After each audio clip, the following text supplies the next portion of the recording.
Ce matin, nous avançons. Nous allons voir ensemble la foi fondée sur la puissance de Dieu. Nous sommes dans le mois de la foi, de la prière et de la foi.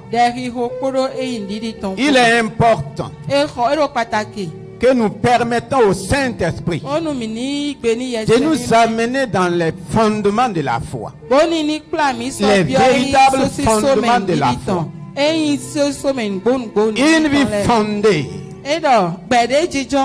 dans la foi de Dieu, c'est une vie inébranlable.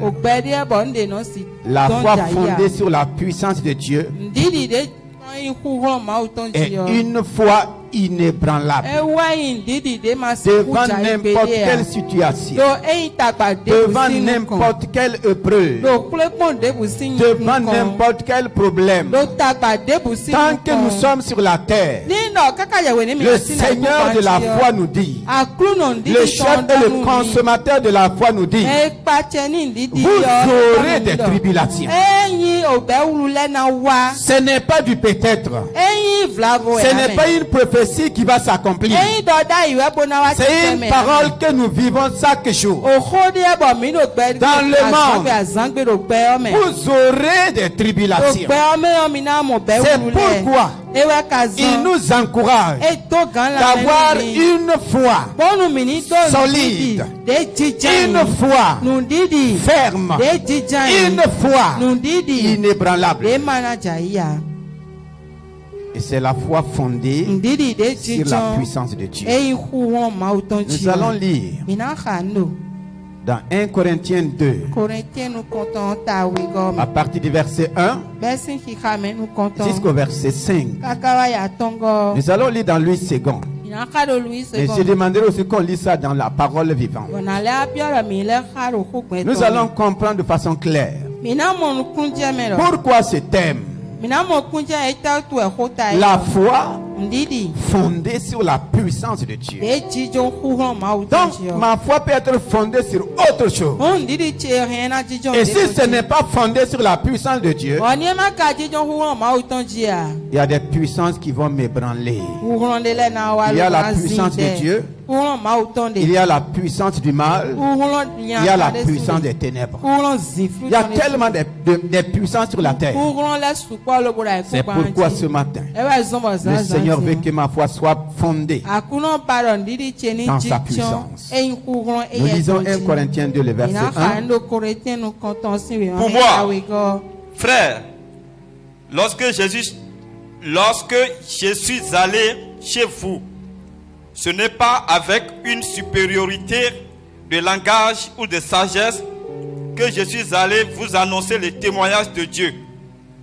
Car je n'ai pas eu la pensée de savoir parmi vous autre chose que Jésus-Christ et Jésus-Christ crucifié. Moi-même, j'étais auprès de vous dans un état de faiblesse, de crainte et de grand tremblement. Et ma parole et ma prédication ne reposaient pas sur les discours persuasifs de la sagesse, mais sur une démonstration d'esprit et de puissance, afin que votre foi fût fondée non sur la sagesse des hommes, mais sur la puissance de Dieu. Afin que votre foi, pendant qu'il prépare la parole vivante, soit fondée non sur la sagesse des hommes. Beaucoup de foi sont fondées sur la sagesse des hommes. Et la sagesse des hommes est terrible. La sagesse des hommes invente tellement de choses. C'est la sagesse des hommes qui ont inventé toutes les religions. Écoutez-moi très bien. Et ces religions ont attiré la foi des multitudes. Beaucoup sont en train de suivre la sagesse des hommes. Beaucoup sont en train de croire à la sagesse des hommes. Une sagesse terrible. Une sagesse Tu peux aller à la lune. Cette sagesse peut t'entraîner partout. Tu vas croire que c'est Dieu. Mais l'apôtre Paul précise. Moi, ma prédication, ce n'est pas des discours persuasifs. Il y a des discours simplement pour te persuader. Mais ce n'est pas la puissance de Dieu. Aujourd'hui, le monde est à la recherche des hommes élégants. Des femmes élégantes en parole. Paul dit, je n'étais pas cette personne. Mes discours n'étaient pas des discours élégants. Mes prédications n'étaient même pas des paroles sublimes. Mais c'est une prédication qui amène l'homme à fonder sa foi sur la puissance de Dieu. Et une fois fondée sur la puissance de Dieu, il ne peut pas avoir peur de quoi que ce soit. Et lui-même, il n'a jamais eu peur de quoi que ce soit. Parce que sa foi était fondée sur une puissance. Sa foi était basée pas sur quelque chose de passager, mais sur la puissance de Dieu. La puissance éternelle, la puissance inébranlable. Est-ce que nous sommes là? Je veux que cette parole change ma vie pour toujours. Je veux que cette parole change ta vie pour toujours. Nous sommes en train d'affronter les situations les plus terribles de la terre. Que tu le sais ou pas, Dieu est en train de nous préparer. Dieu est en train de te préparer. Tu ne sais pas à quel moment les choses peuvent te surprendre. L'épreuve ne prévient pas. Les situations ne préviennent pas. C'est pourquoi le Seigneur veut que nous fondons notre foi. Si tu dis que tu es croyant, si tu dis que tu es un homme de foi, tu es une femme de foi, il faut savoir à partir de ce matin sur quoi ta foi est fondée. Est-ce que tu es toujours sur les fondements de la sagesse humaine ou bien tu es sur le fondement de la puissance de Dieu? Le Saint-Esprit va nous aider. La parole vivante. C'est pourquoi. Moi aussi, Paul. Frères et sœurs. Quand vous voyez dans la Bible frère, il faut ajouter sœur. Alléluia. Amen. Très bien. Lorsque je suis arrivé chez vous, je ne suis pas venu apporter le témoignage de Dieu avec des paroles sublimes ou de brillantes démonstrations. Paroles sublimes ou de brillantes. Voici ce que le monde est en train de chercher. Et la séduction en train d'embraser des paroles sublimes. Quand il parle, on dit non, ce n'est pas pour ça. Non. Si c'est l'élégance, je vous dis, si c'est l'élégance, effectivement, la religion cherche des hommes élégants. Si vous ne le savez pas, si vous ne le savez pas, il y a un centre au Burkina Faso. Le centre où les religieux sont recrutés. Les meilleurs. Ce centre s'appelle Petit Séminaire pour ceux qui connaissent le Petit Séminaire. Ce centre ne recrute que les meilleurs premiers du Burkina. C'est pas tous les premiers. Les meilleurs premiers du Burkina. Les meilleurs premiers du Burkina. C'est un centre qui fait toujours 100% au BPC, 100% au bac. Mais il ne recrute que les meilleurs premiers du Burkina. Et c'est dans ce lot que les religieux sont choisis. Ils n'ont pas besoin du Saint-Esprit. Ils sont élégants en parole. Ils sont élégants en philosophie. Ils sont élégants en sagesse humaine. Mais sans le Saint-Esprit, quand il parle, tu vas croire que c'est Dieu. Et des fois sont fondés sur ça. Ils ne savent pas d'où vient la source. Fondés sur la sagesse humaine, ils ont travaillé. Les meilleurs premiers du Burkina, le Petit Séminaire, sont les premiers au bac, premiers au CP, 100%. Mais ils ne recrutent n'importe qui. De tout, si tu veux aller là-bas, il faut s'assurer que tu es parmi les meilleurs premiers du Burkina. C'est un centre religieux. Chaque année, ils savent ceux qui vont venir là-bas. C'est pas n'importe. C'est Dieu qui prend les choses viles pour communiquer sa sagesse. Satan n'a pas de sagesse. Il faut qu'il cherche ceux qui sont élogamment sages. Ah oui? C'est Dieu qui prend les choses faibles pour manifester sa puissance. Mais lui ne cherche pas des faibles. Lui il cherche les meilleurs. Est-ce que nous sommes là? Donc faisons attention. Quelqu'un peut, à travers sa sagesse humaine, tu vas croire même que c'est la sagesse de Dieu. Simon le magicien était en Samarie. Il dit qu'il étonnait le monde, le peuple, avec une puissance, et les gens disaient la grande puissance de Dieu. Un magicien. Les gens disaient que c'était la puissance de qui? La puissance de Dieu.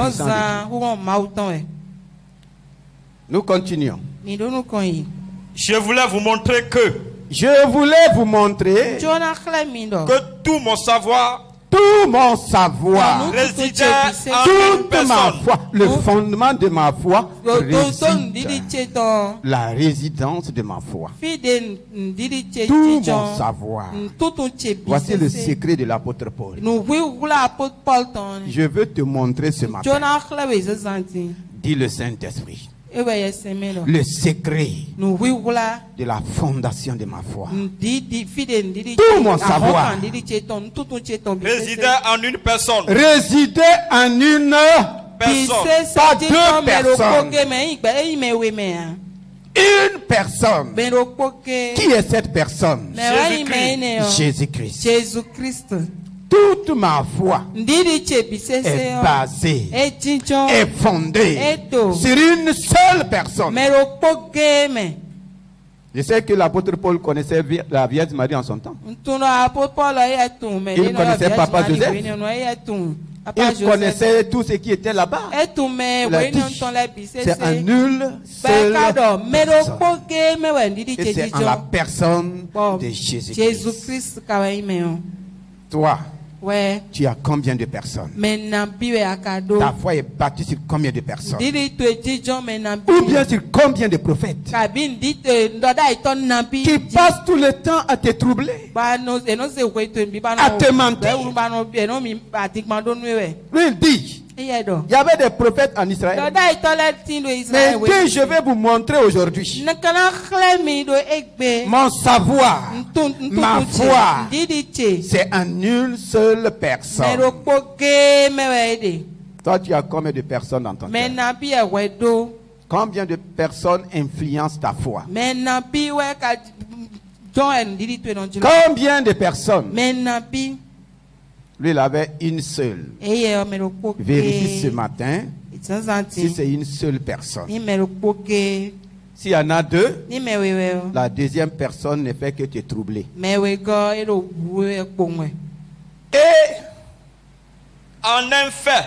Et en un seul fait. Une seule personne, un seul fait. Est-ce que c'est suffisant pour fonder sa foi? Quel est ce fait? Sa mort sur la croix. Sa mort sur la croix. Une seule personne, un seul fait. Jésus-Christ, sa mort sur la croix. Ta foi est fondée sur quoi? Ta foi est basée sur quoi? Il dit, une seule personne, un seul fait. Il faut que nous retournons à l'art. Il faut que tu retournes à l'art. Si tu as plusieurs personnes, si ce n'est pas la personne de Jésus-Christ, je permets même qu'il y ait plusieurs personnes, mais en une seule personne, qui te parle d'une seule personne et d'un seul fait. Il n'a pas dit dans des techniques. Sa foi est fondée pas dans ce que lui il va faire. Il a reconnu ce que cette personne a fait. Et il a fondé sa foi. Il a bâti sa foi. Et il est resté ferme. Il est resté solide. Inébranlable. En un seul fait. De plus, lorsque je suis arrivé chez vous, j'avais pleinement conscience de mon insuffisance. J'avais pleinement conscience de mon insuffisance. Lui, second dit de mes faiblesses. La vie chrétienne commence effectivement par des insuffisances. La Bible dit qu'il avait. Ça dit qu'il y aura un changement. Il ne va pas rester dans ses insuffisances. Il ne va pas rester dans ses faiblesses. Non. Pourquoi toi, depuis longtemps, tu restes dans tes faiblesses? Pourquoi tu ne quittes pas le domaine de faiblesse? Pourquoi tu ne quittes pas le domaine d'insuffisance? Lui aussi, il était dans la faiblesse comme toi et moi. Il était dans l'insuffisance. Il y a beaucoup de choses qui lui manquaient, qui manquaient à sa foi. À tel point qu'il va dire aux Corinthiens, je vais venir afin que ce qui manque à votre foi, je puisse compléter. Parce qu'il avait une foi pleine. J'étais conscient de mon insuffisance. Mais il n'est pas resté dans ça. Il va travailler à combler toute insuffisance. Et il va nous dire qui va l'aider. Le Saint-Esprit. Que le Saint-Esprit comble toute insuffisance dans ta vie ce matin. Si tu es conscient aujourd'hui de ton état d'insuffisance, je sais que dans tel domaine, il y a des choses qui me manquent. Il y a une insuffisance. Il y a quelqu'un qui est là pour combler toute insuffisance. C'est le Saint-Esprit.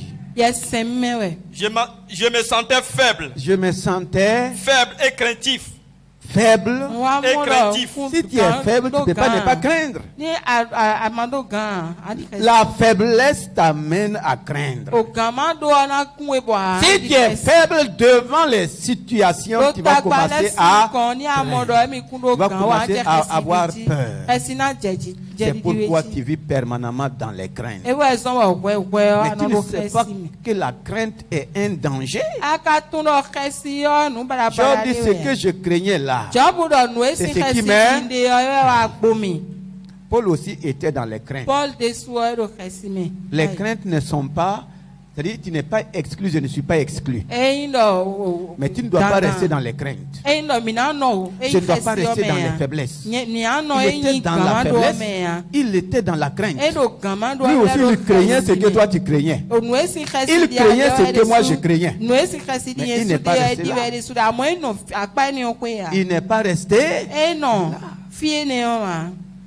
Et durant mon séjour au milieu de vous, j'étais plein d'inquiétude. Il a connu aussi des inquiétudes. Cependant, Dieu dit, ne vous inquiétez de rien. Il n'y a pas un homme sur la terre qui ne connaît pas les inquiétudes. Mais il ne faut jamais rester dans les inquiétudes. Quand les inquiétudes se présentent, il faut se tourner vers le Seigneur. Dis-lui, il ne faut pas faire semblant.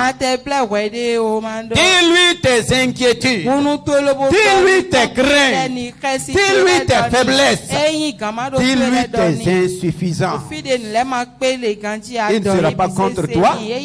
Il ne va pas te rabrouer. Il ne va pas te rejeter. Mais il saura comment te remplir. Personne n'est suffisante par elle-même. Mais nous avons quelqu'un qui comble toute insuffisance. Nous avons quelqu'un qui nous libère de la crainte. Mon message n'avait certes rien d'un discours éloquent ou d'un raisonnement habile. Ce n'est pas les discours éloquents. Je n'ai pas voulu vous convaincre par des paroles persuasifs ou des arguments subtils. Vous convaincre par des paroles persuasives ou des arguments subtils. Des arguments subtils. Donc on peut vous convaincre par des arguments subtils. Et toi tu ne sais pas quelle est la subtilité derrière. Paul dit non. Je ne suis pas serviteur de Dieu pour ça. Beaucoup sont convaincus par des arguments subtils.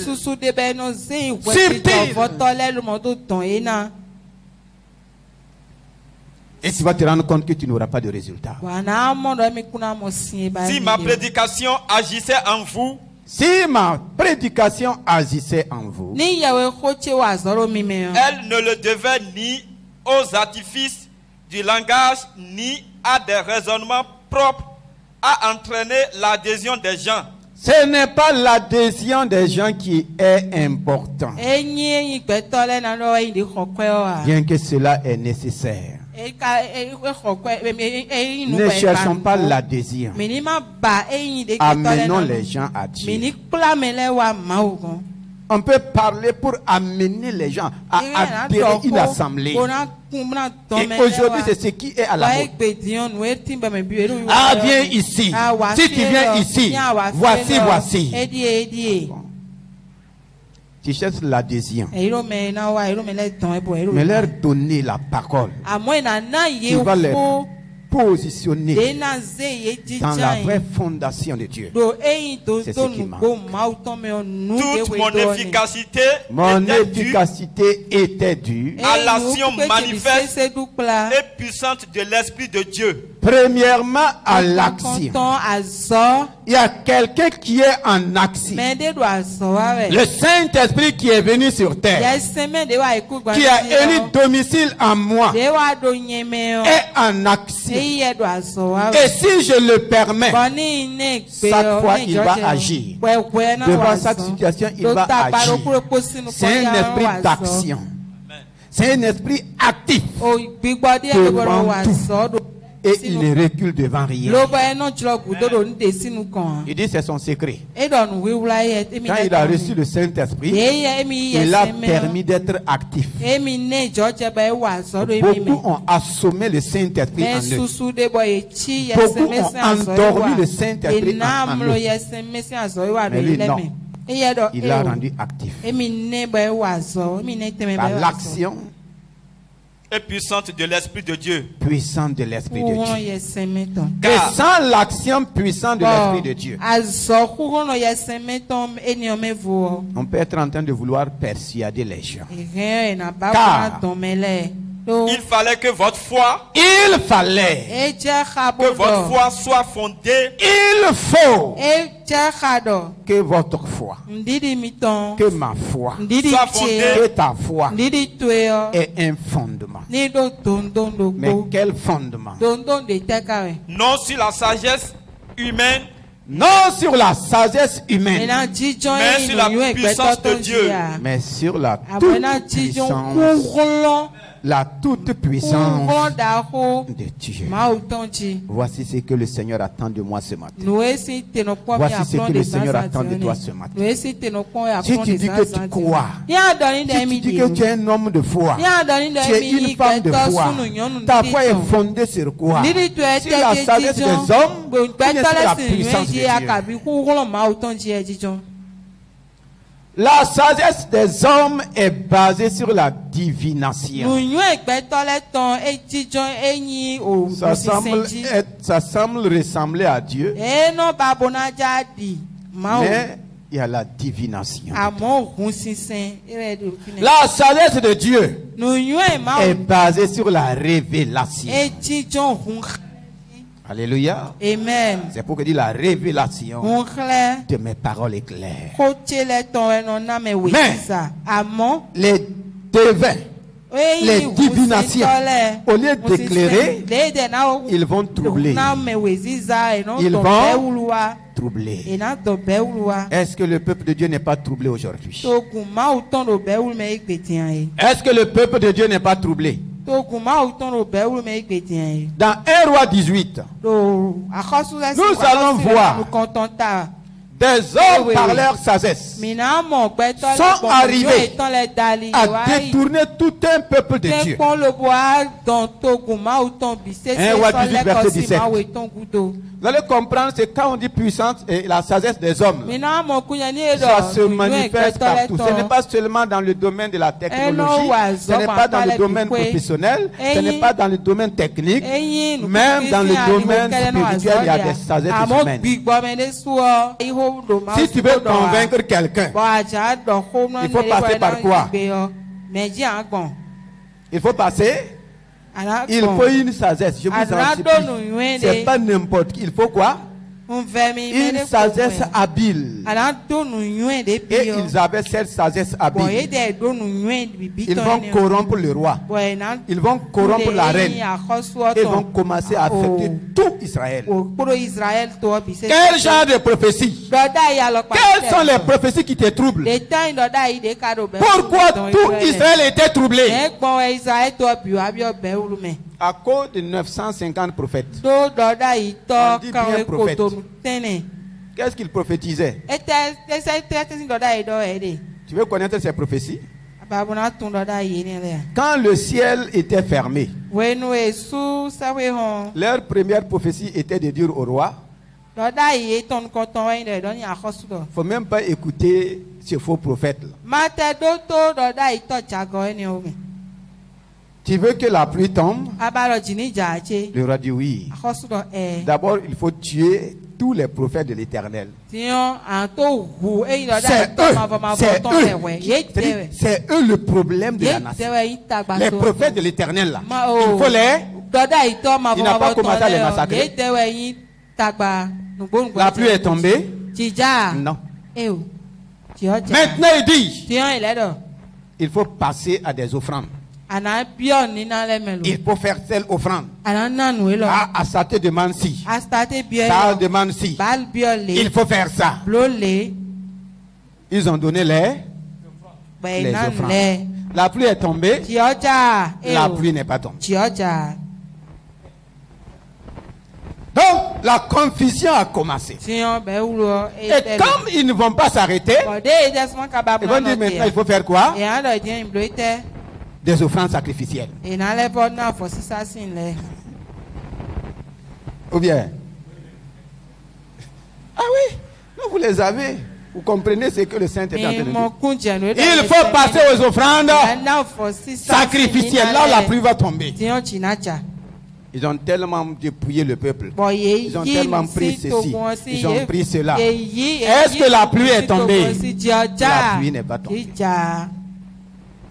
Ils vont s'arrêter là. Maintenant, ils vont dire qu'il faut faire sémence.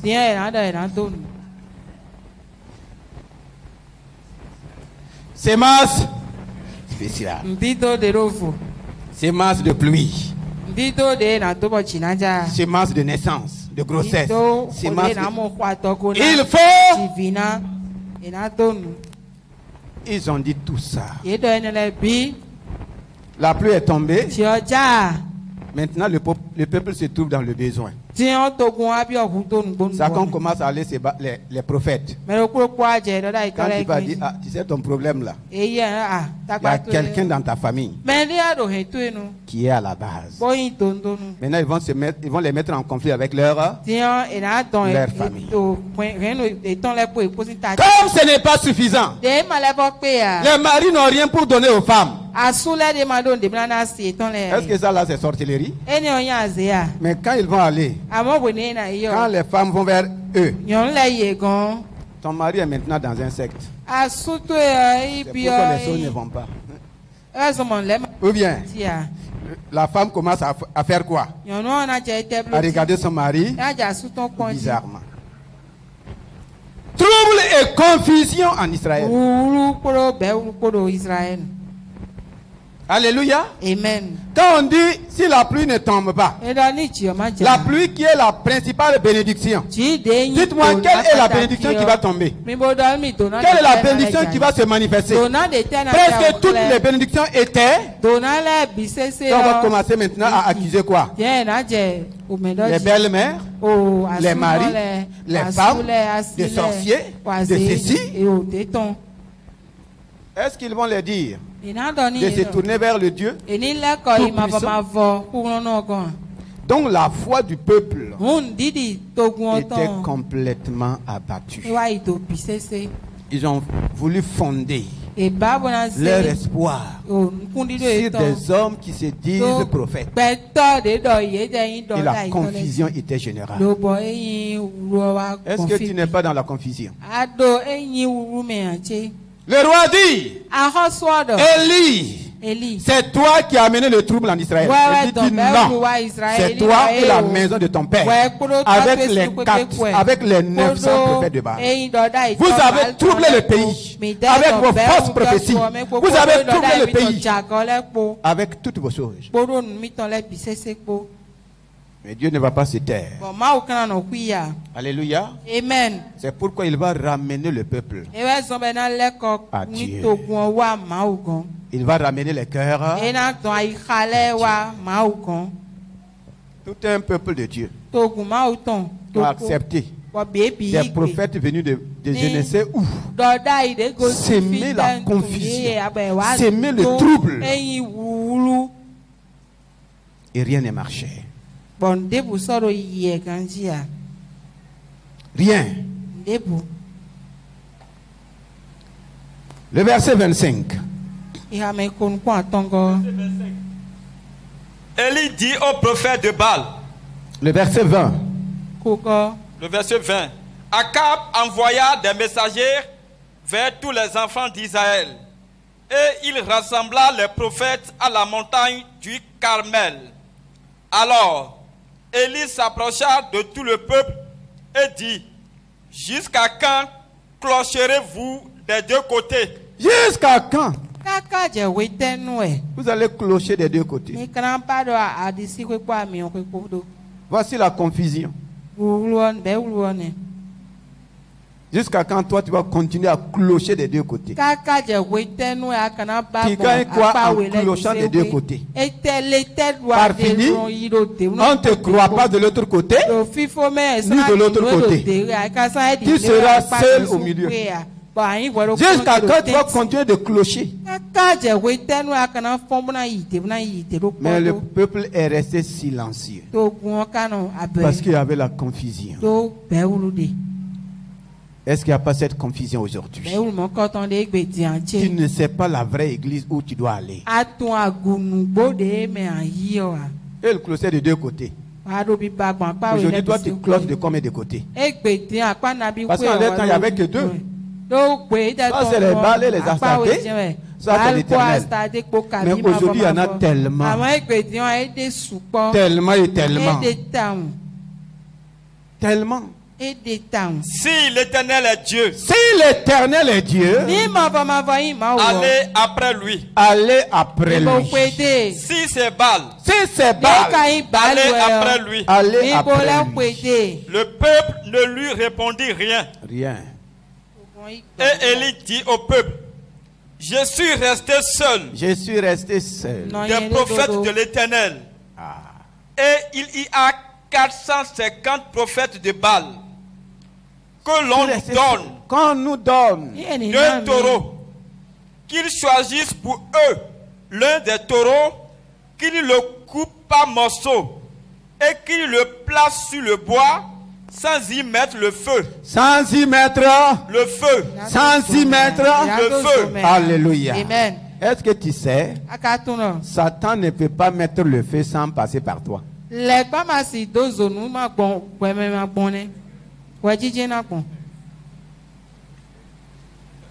Baal n'a pas de main. C'est là. Alléluia. Amen. Satan ne peut pas mettre le feu. Il n'a pas ce pouvoir. Il dit, ne mettez pas le feu. Hein. Si Baal est Dieu là, il doit être capable d'envoyer quoi? C'est pas vos mains. Eux-mêmes ils savent que leur Baal utilise leurs mains. Leur Baal utilise leur bouche. Il dit non, on ne met pas le feu. On ne met pas le feu.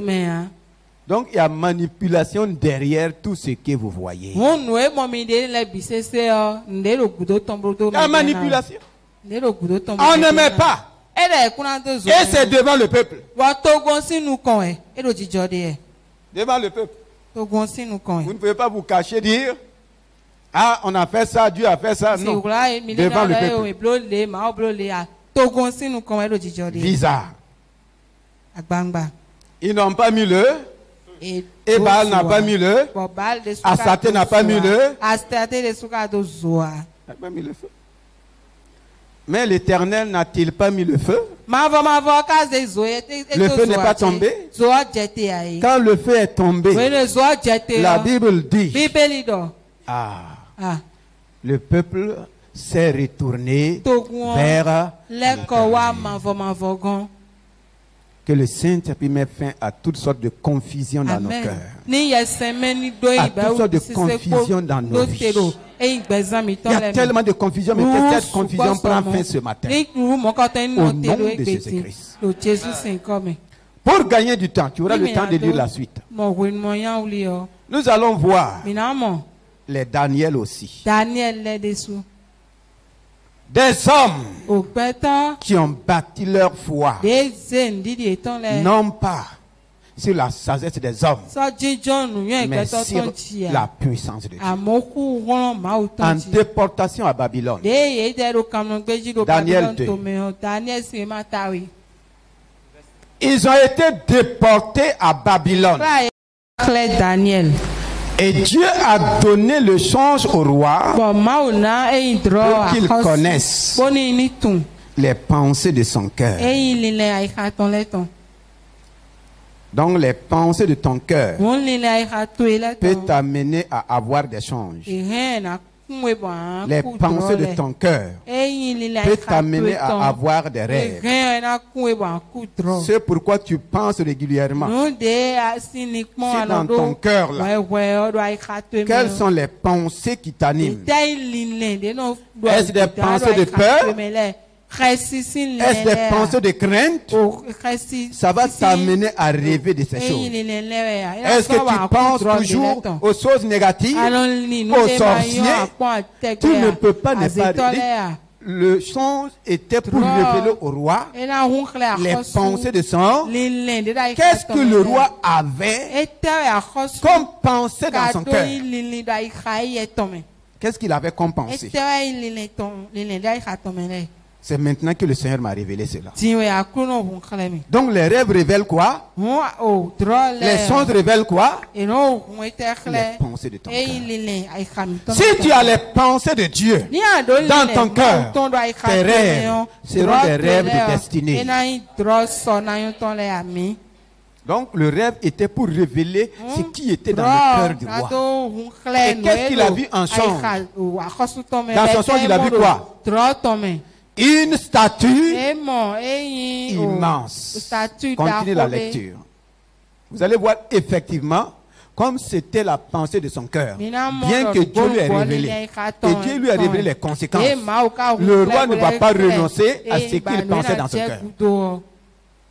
Faisons attention. Ô roi, tu regardais et tu voyais une grande statue. Une grande statue. Cette statue était immense. Immense. Et d'une splendeur extraordinaire. Extraordinaire. Elle était debout devant toi. Debout devant toi. Et son aspect était terrible. Un aspect terrible. Voici la statue, une grande statue, immense, d'un aspect terrible. La tête de cette statue était d'or pur. La tête était d'or pur. En or, c'est la tête seulement qui était d'or pur.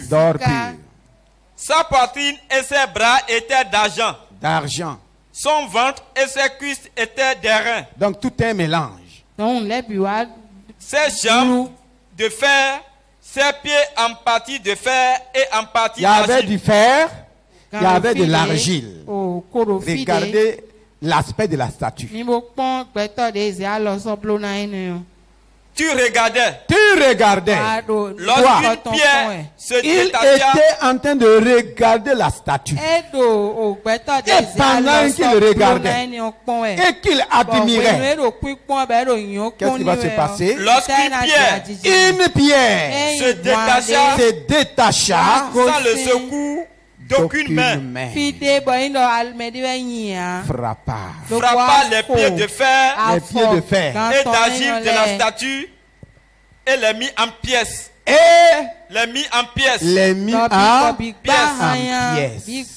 C'est suffisant.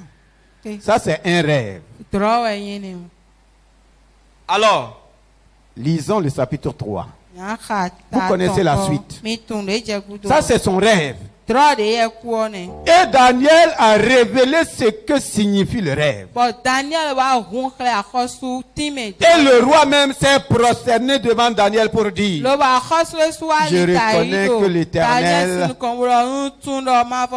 est le Seigneur de tous les rois de la terre.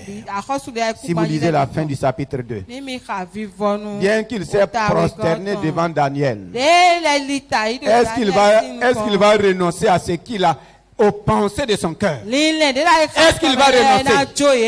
Il a vu. Le rêve était interprété. Daniel dit: Dieu a permis ça pour montrer les pensées de ton cœur. Est-ce qu'il va renoncer?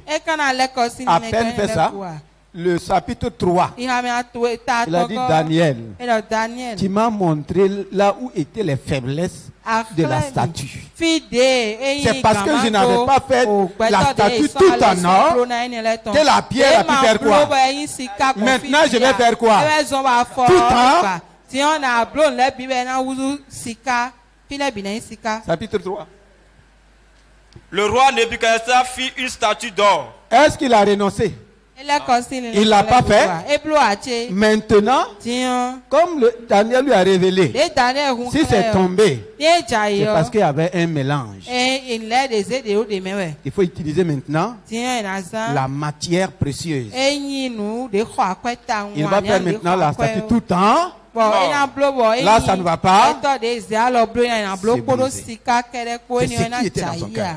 Haute de 60 coudées. Haute de 60 coudées. Coudées là, avant les gens mesuraient avec le bras.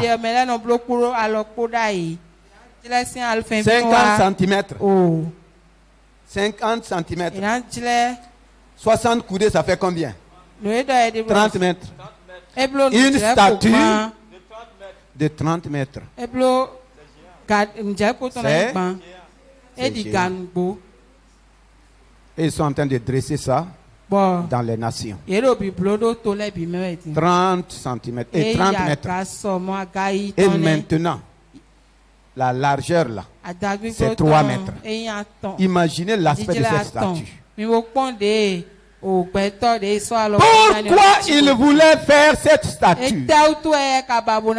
Il va révéler son cœur. Il adressa dans la vallée de Dura, dans la province de Babylone. Le roi Nebuchadnezzar fit convoquer les satrapes, les intendants et les gouverneurs, les grands juges, les trésoreries, les jurisconsultes, les juges et tous les magistrats des provinces pour qu'ils se rendissent à la dédicace de la statue.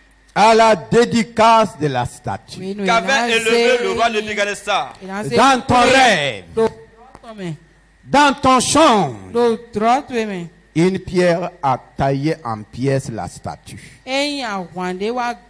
Daniel t'a donné l'explication.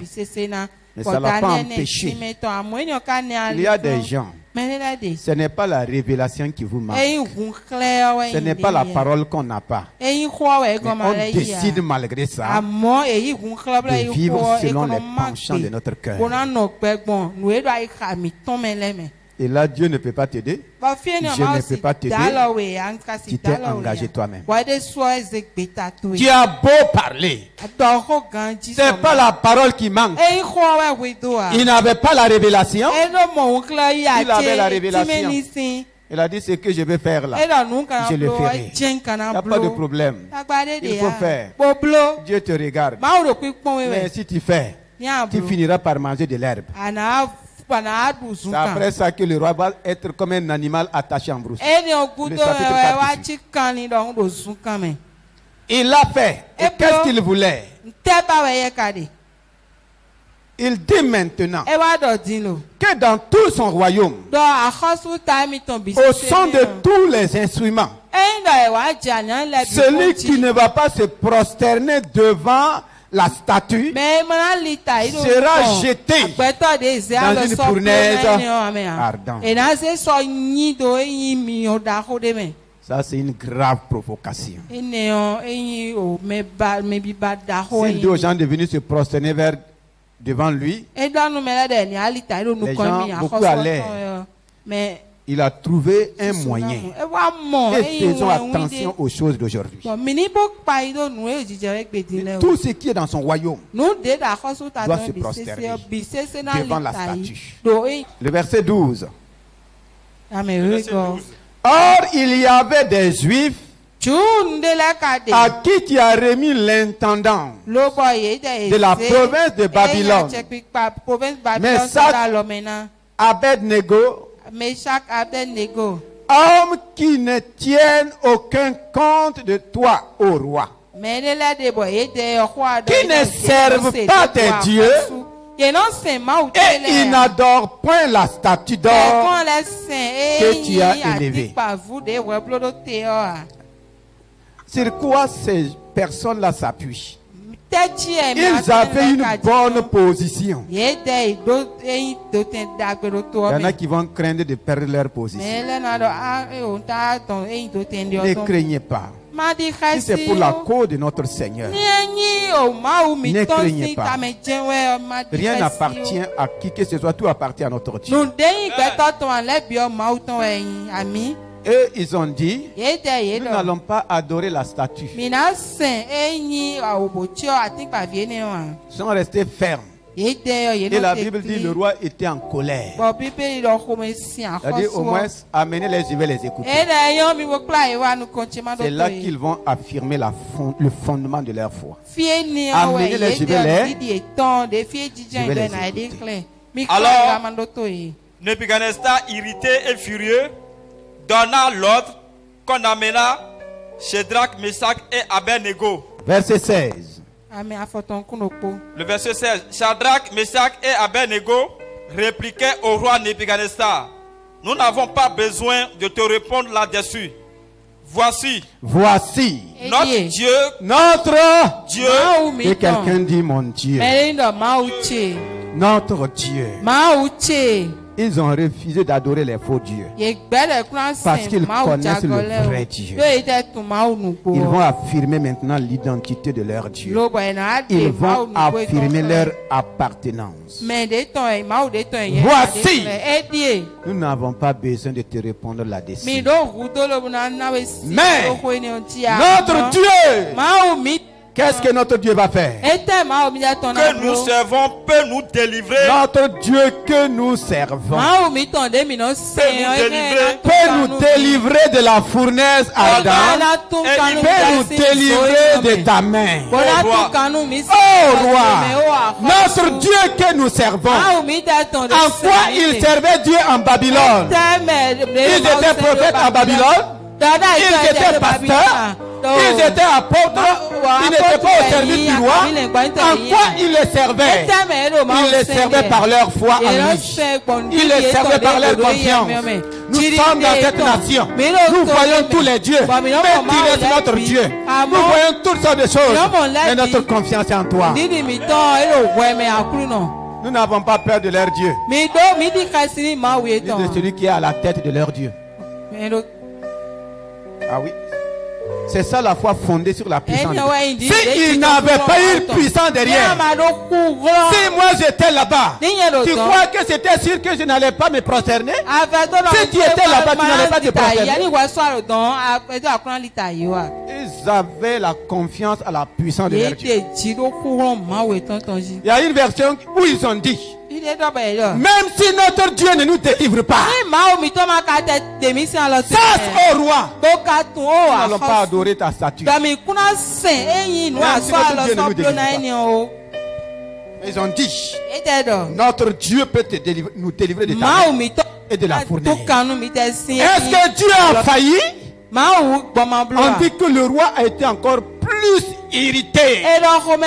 Irritation au dernier degré. Même son visage a changé. Il a dit sauver la fournaise 7 fois. Jetez-leur. Ils ne sont pas rentrés. Leur foi était fondée sur qui? Leur foi était fondée sur qui? Il faut vérifier la fondation de ta foi ce matin. Leur foi était fondée sur quoi? Sur leur position? Sur leur position? Sur leur richesse? Si leur foi était sur leur argent, ils vont oser rentrer. Mais sur le Dieu tout-puissant, à tel point qu'ils vont oser dire, quelle que soit l'immensité de ton statut là, nous n'allons pas l'adorer. On ne va pas se prosterner. Ils sont rentrés. La Bible dit, ceux qui les ont jetés sont morts. Mais à cause de leur foi, il y a eu une quatrième personne. Une quatrième personne. Quand ma foi est fondée sur la puissance de Dieu, partout, la quatrième personne se présentera. Dans ma fournaise ardente, il se présentera. Dans ta fournaise ardente, il se... Ils ont dit non. Est-ce que toi, tu sais renoncer?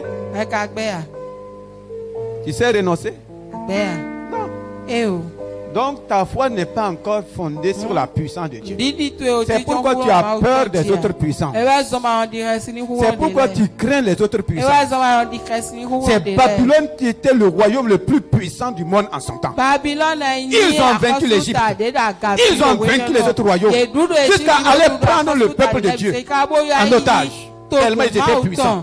Ils pouvaient dire, c'est à cause de la puissance de leur Dieu qu'ils ont pu vaincre notre peuple. Et nous sommes esclaves. En Égypte, Israël craignait les dieux égyptiens. Jusqu'à ce que Moïse se présente. Sur quoi est bâtie ta foi? Est fondée ta foi? Est-ce que c'est une foi qui s'ébranle devant les statues? C'est pas un message pour nous plaire, c'est vrai. Je suis concerné, tu es concerné. Il faut savoir ce que tu crois. C'est ce qui agit en toi. Avant que tu te tiennes debout.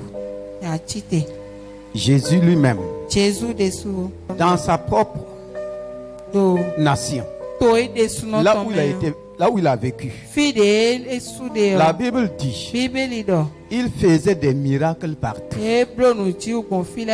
Mais arrivé là où il était né, je veux que tu saisisses cette révélation. Parce que c'est ta foi qui donne accès à tout. C'est ma foi qui donne accès à Dieu. C'est aussi ma foi qui donne accès à l'ennemi. Ce que tu ne crois pas là ne peut jamais t'influencer. Ils ont refusé de croire en Dieu. Dieu, avec toute sa puissance, n'a pu faire aucun miracle. Si tu refuses de croire au diable, il ne peut rien. Peut rien. En quoi est bâtie ta foi? Ta foi est fondée sur quoi? Sur la sagesse des hommes, on te dit tellement de choses que toi-même tu n'as pas vérifié, sans discernement du toi, qui trouble ton foyer, qui trouble ta famille, qui te trouble. Et tu es maintenant en train de courir. Délivrance, prière. Tu réunis des prophètes autour de toi qui te mentent, qui te dépouillent. Au lieu d'aller dans la fondation de la vérité. Élève ta voix et bénis le Seigneur. Élève ta voix. Ma foi fondée dans la puissance de Dieu. Et le Saint-Esprit est là. Ne sois pas troublé à cause de cette parole. Mais permets au Saint-Esprit, comme il a fait à Paul, de te ramener dans la fondation, dans le fondement de la puissance de Dieu. C'est à toi maintenant de dire, Seigneur, comme le peuple, j'arrête de clocher de tous les côtés. Je vais fonder ma foi sur ta parole. Je vais fonder ma foi. Je vais bâtir ma foi dans le fondement de ta parole. Oh Saint-Esprit, aide-moi. Le fondement de Dieu, c'est la parole de Dieu. Le fondement de Dieu, c'est ce que Dieu a inspiré. C'est la parole révélée. Parle au Seigneur. Qu'est-ce qui te trouble ce matin? Dis, Seigneur, je renonce. J'ai cru au Baal. J'ai cru au Astarté.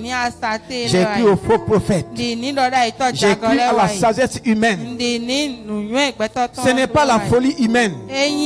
C'est la sagesse. Ils m'ont parlé avec sagesse. Ils m'ont convaincu que c'était toi. Mais ma vie est troublée.